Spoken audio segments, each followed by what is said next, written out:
Hello friends, पवन sir English classes में मैं आपका हार्दिक स्वागत करता हूं। तो आज का हमारा टॉपिक है बेटा कॉम्प्लेक्स सेंटेंस, जिसको हम कहते हैं मिश्रित वाक्य।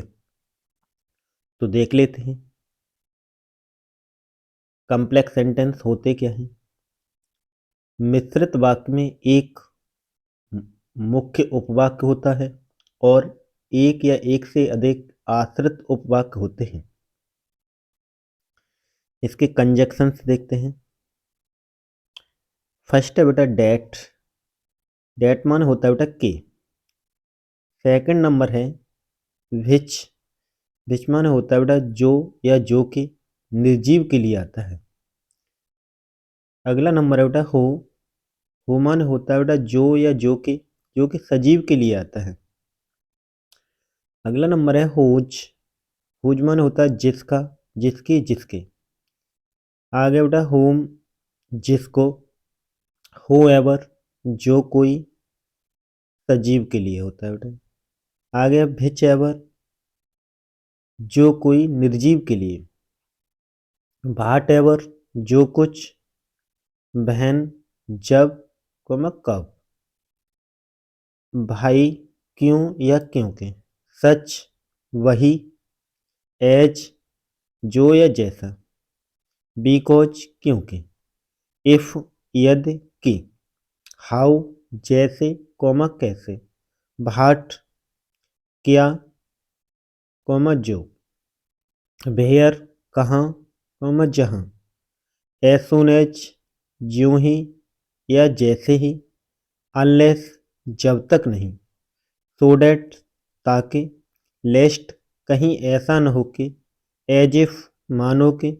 एज फार एज, जहाँ तक। आल्दो, यद्यपि। तो आगे इसके एग्जाम्पल देखते हैं, एग्जाम्पल से समझते हैं, देखेंगे। फर्स्ट एग्जाम्पल है बेटा आपका I hope he will succeed. इसका अर्थ देखें। आई मन मुझे, होप माने आशा है, ही विल सक्सीड वह सफल हो जाएगा। तो इसमें कंजक्शन जो मैंने अभी पढ़ाए थे आपको, उनमें से कोई कंजक्शन बीच में लगना है, फुल स्टॉप है। तो मुझे आता है कि वह सफल हो जाएगा। तो की अंग्रेजी बेटा क्या आती, डेट। तो देखते हैं I hope that he will succeed. Second example देखते हैं। आई कैन नॉट से सी मे बी इल। अर्थ देखेंगे। आई माने में कैन नॉट से कह नहीं सकता कि सी मान वह मे बी इल वह बीमार हो सकती है। तो मैं कह नहीं सकता कि वह बीमार हो सकती है। तो की अंग्रेजी बेटा क्या होगी, डेट। तो I can not say that she may be ill. अगला एग्जांपल देखते हैं। You should remember honesty is the best policy. You माने तुम्हें, शुड रिमेंबर याद रखना चाहिए। तुम्हें याद रखना चाहिए कि ईमानदारी एक सबसे अच्छी नीति होती है। तो यू शुड रिमेंबर डेट की honesty is the best policy. आपको याद रखना चाहिए कि ईमानदारी एक सबसे अच्छी नीति होती है। अगला नंबर वाक्य देखते हैं। A man came to me yesterday he was blind. A man एक व्यक्ति, केम माने आया, टू मी माने मेरे पास, यस्टरडे माने कल। कल मेरे पास एक व्यक्ति आया, ही वाज ब्लाइंड वह अंधा था। देखेंगे बेटा, कल मेरे पास एक व्यक्ति आया जो अंधा था।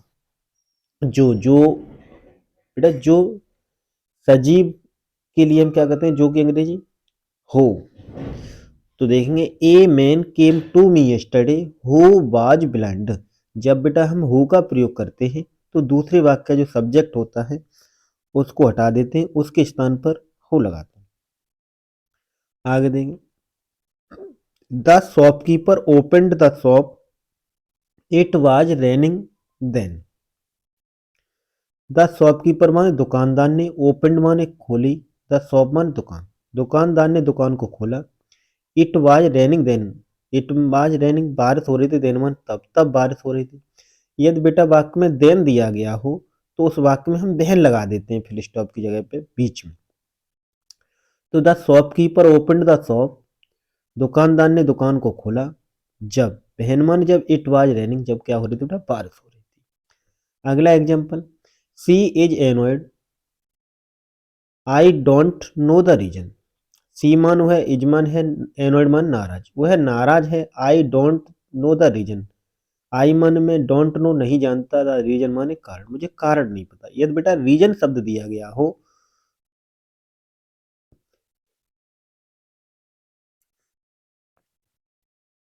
तो बेटा वाक्य में हम कंजक्शन के रूप में वही लगा देते हैं।